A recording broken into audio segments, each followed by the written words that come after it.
Alors moi je m'appelle Serge Menuet, je suis un simple adhérent du club, mais comme j'habite pas très loin de Belay, à une trentaine de kilomètres, j'ai souhaité donner un coup de main à René, surtout connaissant son état de santé actuel. Et donc moi je me suis plus particulièrement occupé de tout ce qui était stationnement des véhicules. Les meilleures contraintes que l'on se fixe, ce sont celles qui sont liées à la sécurité. Parce qu'un véhicule doit pouvoir dégager seul d'un stationnement sans déranger les autres. On ne sait jamais, un problème de frigo qui prend feu, autre, et on ne peut pas se permettre d'avoir des véhicules qui soient trop près. Les plus gros, ils les ont mis contre le mur pour pas qu'ils prennent trop de place. Ça, c'est sa voiture à lui parce qu'il sert un peu de... Je vous dis, c'est le service de dépannage gratuit. Vous allez voir, là, le gros, il a l'air d'être là encore, le plus gros. Le liner, il est là, oui, c'est le Cartago Liner, il est monté sur une base. Alors, vous voyez un tout petit peu le contraste, vous avez le tout petit, ouais. C'est pour dire qu'il y a de tout.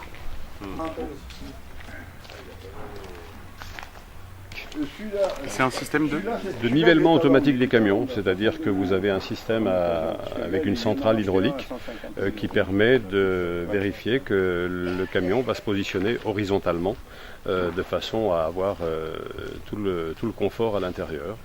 Donc c'est un système qui permet d'avoir les deux coordonnées, longueur et largeur, et il se cale automatiquement de niveau.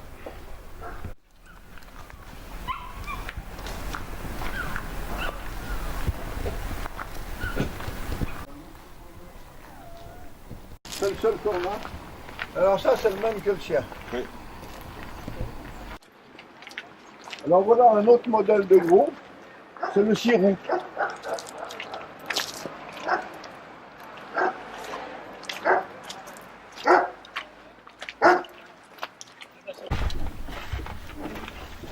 Bonjour. Bonjour.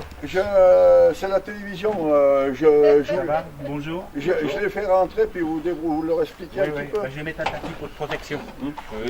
Bonjour, ça va bien? Bonjour. Bonjour. Nous, on reste là. Vous leur expliquez un petit peu la présentation d'un véhicule de cette taille-là. Oui, parce que là, c'est vraiment le super truc, quoi. Ben, entrez. Allez-y, on vous attend là. Oui, c'est immense. Bonjour. On dirait un bateau. Sur roue.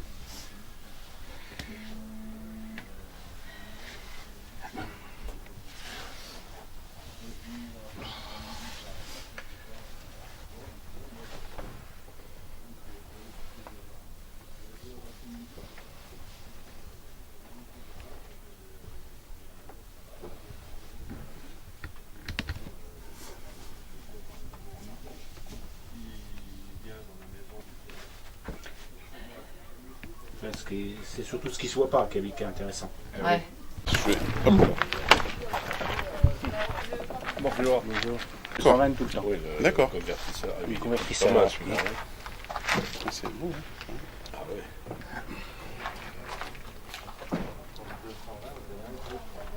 Oui.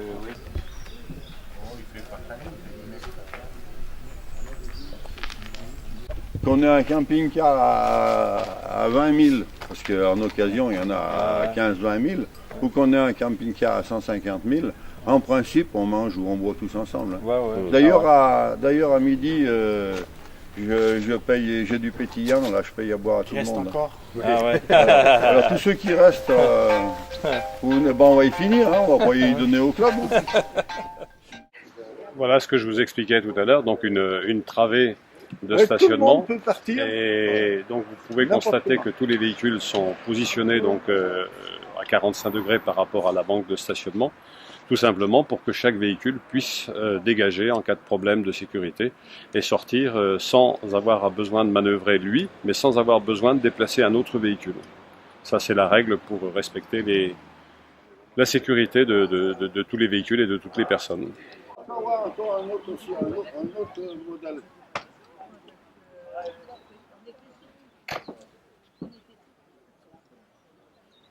Quand vous arrivez, ça se passe comment? On vous propose des visites directement ou il y a un Oui, planning qui est fait? Il y avait une personne qui nous accueillait.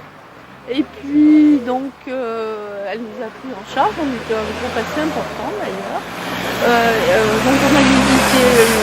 Enfin, il y a eu d'abord dans un hall l'historique de la fabrique, de la distillerie. Et puis ensuite, donc, nous avons passé dans les caves. Avec, moi, ce qui m'a surtout impressionné, c'est la capacité de certains fûts qui étaient de 15 000 litres. J'ai trouvé ça énorme. Et puis ensuite, donc, ce que j'ai appris aussi, c'est que moi j'avais vu certaines publicités où Cario, on avait pratiquement, si on faisait une cure, on prenait 20 ans, on rajeunissait de 20 ans, mais je ne savais pas qu'on faisait aussi de la liqueur, la liqueur verte et jaune aussi. Ça m'a fait penser à la chartreuse parce que je pensais peut-être même que c'était un concurrent. Et ensuite, nous sommes passés à la dégustation, donc dans des petits verres. On nous a commencé par le sans alcool, ce qui était plus prudent. Et après, au choix, on pouvait avoir la liqueur. Donc voilà. Et puis après, nous sommes passés au magasin pour ceux qui désiraient acheter. Et ça se passe comme quand on part en bus avec oui, voilà, en voyage, quoi. En voyage, c'est ça, je pense. Mais là, vous êtes en camping-car et voilà, c'est différent. C'est plus agréable. Il y a un peu plus de liberté, je veux dire, parce qu'on peut choisir les visites aussi. Et puis c'est vrai que et puis vous vivez tranquillement au moins. Voilà. Ouais, vous arrivez ici, vous êtes chez vous pratiquement. Ouais, on a notre petit domaine, quoi. C'est-à-dire, voilà. C'est un petit village ici. Ouais. Un petit village de vacances, on va dire, ouais. Pour combien de jours? 2 jours. 2 jours. C'est suffisant pour voir tout? Non, je pense que c'est un survol, mais ça donne envie de revenir. C'est-à-dire qu'il y a des prévisites, on va dire, et c'est vrai qu'après on découvre une petite partie de la région où c'est un peu condensé, mais après on peut revenir et puis approfondir les choses. T'arrives pas à ouvrir? Bon voilà le système de camping-car, contraire à celui là-bas. C'est le petit véhicule. Là, je suis mal peigné. C'est ça. On voit un petit peu comment il est. Attends, t'as vu le bordel qu'il y a dedans là? Non, mais ils vont pas filmer par terre. On a tout vu par terre. Ah oui, c'est pour se déplacer la journée, quoi. On se garde n'importe où, ça. Ben oui. Médicalisé. On peut passer de... Ouais, tu fais comme tu veux.